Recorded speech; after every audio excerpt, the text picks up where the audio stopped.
Rastinët pranverë veç ngrohjes së motit dhe luleve sjellin dhe rrezikun për shfaqjen e alergjive dhe astmës, por dhe të virozave stinore për shkak të luhatjes së ndjeshme të temperaturave. Sipas mjekes alergologe Afrodita Sinani, numri i vizitave këtë periudhë ka shënuar rritje, ndërsa ndalet në shenjat klinike të alergjisë. Numri i vizitave është i rritur, sidomos për konjunktivitin alergjik, pacientë që vinë me zglotim, me kruarje të syve, me teshtima, me hundën, të cilët ata janë të shqetësuar se vit pas viti këto simptoma vinë dhe agravohen. Pra, rritet sensibilizimi nga faktorët alergjik dhe pacientët vinë me shenja klinike më të rënduara.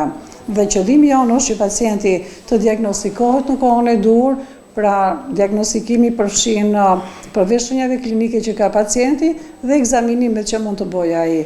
Bëhen testet kutane me prikë që bëhen në lëkurë, IgE specifike dhe paneli molekular.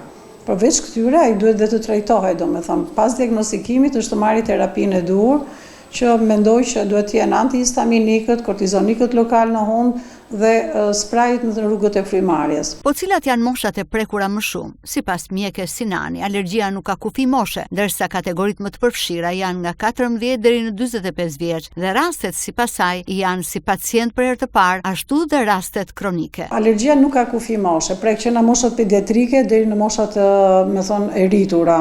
Po moshat më të prekura janë moshat nga 14-15 vjeç deri në moshën 45-50 vjeç. Kjo është grup mosha më, po alergjia nuk ka kufi.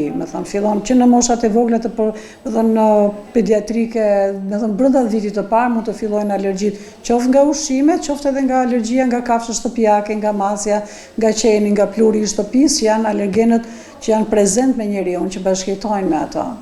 Ndërkohë bluzat e bardha apelojnë për kujdes të shtuar veçanërisht në këtë periudhë, si dhe të zbatojnë këshillat e rekomanduara nga ta. Kujdesi veçantë duhet treguar me fëmijët për të cilët mjekët thonë se duhet të dalin në ambientet e jashtme gradualisht, por dhe të moshuarit dhe të sëmurët kronik. Pacientëve do të thosha një këshill që sa herë të vënë re simptoma të tilla, që të cilat përsëriten dhe shfaqen në të njëjtën sezon, mirë të kontaktojnë me mjekun alergolog që të trajtohen si duhet, sepse shpesh pacientët shkojnë te okulisti për syrin, për hundën te uroloja, për frymarrjen te pneumologu.